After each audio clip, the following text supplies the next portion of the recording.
আসসালামু আলাইকুম। সবাইকে সুলতানাস ফুড কর্নারের পক্ষ থেকে স্বাগতম। আজকে আমি রান্না করব করলা আলু দিয়ে বড় মাছের চচ্চড়ি।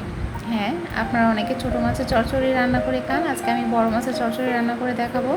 সেই জন্য আমার লাগছে এখানে করলা এবং আলু। আমি এটাকে খুব পাতলা করে কেটে নিয়েছি।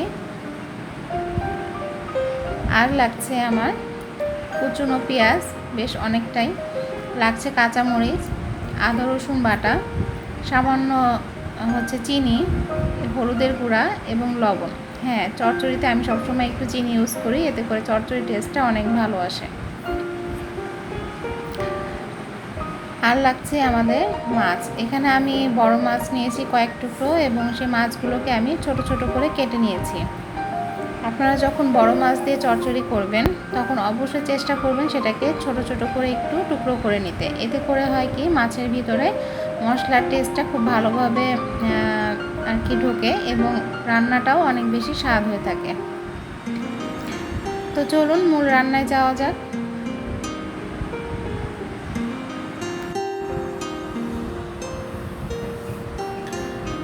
তো এখানে আমি প্রথমে একটি হাঁড়ি নিয়ে নিচ্ছি এবং তার মধ্যে দিয়ে দিব সেই কেটে রাখা করলা এবং আলু। করলা এবং আলুগুলোকে দিয়ে আমরা তার মধ্যে কুচনো পেঁয়াজ, কাঁচামরিচ এবং যে মশলাগুলো রয়েছে, বাটা মশলা এবং গুঁড়া মশলা, সে সবগুলিকে একসাথে এখানে দিয়ে নিব। আর দিব সয়াবিন তেল। এখানে যে কোনো চচ্চড়িতেই কখনো সরিষার তেল ইউজ করবেন না, চেষ্টা করবেন সাদা তেল দিয়ে রান্না করার। তো আমি তেলটা দিয়ে খুব ভালোভাবে হাতের সাহায্যে এটাকে মাখিয়ে নিচ্ছি। আসলে চচ্চড়ি মানেই হচ্ছে হাতে মাখানো একটা স্বাদ।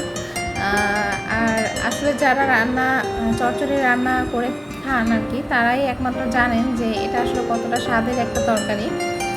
তো আমি বিশেষ করে আসলে চচ্চড়ি যেটা দিয়ে করি না কেন, আমি অনেকভাবে চচ্চড়ি রান্না করে থাকি। তো এটা আসলে আমার কাছে খুবই ভালো লাগে, আমার রাঁধতেও ভালো লাগে, আবার খেতেও আমি খুব পছন্দ করি এই স্বাদটা।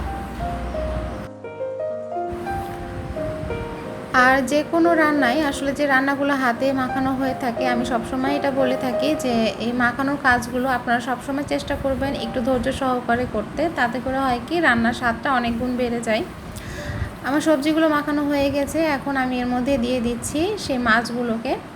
এবং মাছগুলোকে দেবার পর আমরা সবজির সাথে এটাকে খুব ভালোভাবে মাখিয়ে নিব, যাতে করে যে মশলাটা রয়েছে সেই মশলাটা যেন এই মাছগুলোর মধ্যে খুব ভালোভাবে ঢুকে যায়। আসলে এই মাখামাখির এই রান্নাগুলো আপনি যতটা ধৈর্য নিয়ে ভালোবাসার সাথে যতটা মাখবেন, এই রান্নার স্বাদগুলো আসলেই দ্বিগুণ না, অনেক অনেক গুণ বেড়ে যায়।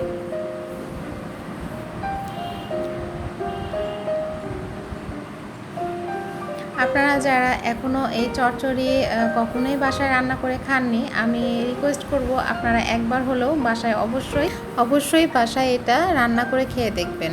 এর স্বাদটা সত্যি অন্যরকম হয়ে থাকে। অনেক টেস্টি একটা রেসিপি এটা, এবং রান্না করাটাও খুব ইজি এবং খুব কম সময়ে রান্নাটা হয়ে যায়। তো আপনি একটু খেয়াল করবেন, আমি মাখামাখি কাজটা শেষ করে আর কি, যখন এটা খুব ভালোভাবে মাখানো হয়ে যাবে, আমি সেই সবজি এবং মাছ সবগুলোকে খুব ভালোভাবে একটু সমানভাবে হাঁড়িতে বসিয়ে দিচ্ছি এবং তারপর আমি এখানে হাত ধুয়ে অল্প একটু পানি এখানে দিয়ে দিব। আসলে চচ্চড়িতে কখনোই বেশি পানির প্রয়োজন হয় না, খুব অল্প পরিমাণে পানিটা দিয়ে এখন এই তো আপনারা দেখলেই এটা বুঝতে পারবেন যে আমি খুবই সামান্য পরিমাণে পানিটা দিয়েছি, যে সব কিছু সবজি এবং মাছের সাথে পানিটা একটু গায়ে গায়ে লেগে থাকবে, খুব বেশি পানির এখানে প্রয়োজন হয় না। এই তো পানিটা দিয়ে এখন আমি ঢাকনাটা দিয়ে ঢাকা দিয়ে দিব এবং আমার গ্যাসটাকে আমি অন করে দিব। আরেকটা যে কথা সেটা হচ্ছে যে এই রেসিপিতে যেটা দিয়ে আপনি চচ্চড়ি করেন না কেন, যে সবজি দিয়েই করেন না কেন, চচ্চড়ির নিয়ম হচ্ছে প্রথম কিছুক্ষণ আপনি হাই ফ্লেমে এটাকে রান্না করবেন। আমি এখানে এখন আমার গ্যাসটাকে অন করে দিয়েছি এবং হাই ফ্লেমে এটাকে আমি 5 মিনিটের জন্য রান্না করব। 5 মিনিট পরে এই তো এখানে আমি 5 মিনিট একটু বেশি সময় হয়ে গিয়েছে, আমি এখানে মোটামুটি 7-8 মিনিট পরে এই তো ঢাকনাটা খুলে এই যে আপনাদেরকে দেখাচ্ছি, এটা হচ্ছে লুক আর কি। তো এই তো এখন মোটামুটি পানিটা একটু কমে এসছে।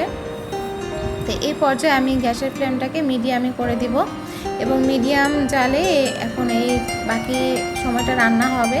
এবং কিছুক্ষণ পর পর আমরা ঢাকনাটা উঠিয়ে এটাকে একটু হাত দিয়ে, আরেকটা যে কথা সেটা হচ্ছে যে চচ্চড়িতে কখনোই কোনো হাতা বা খুন্তি ইউজ হয় না।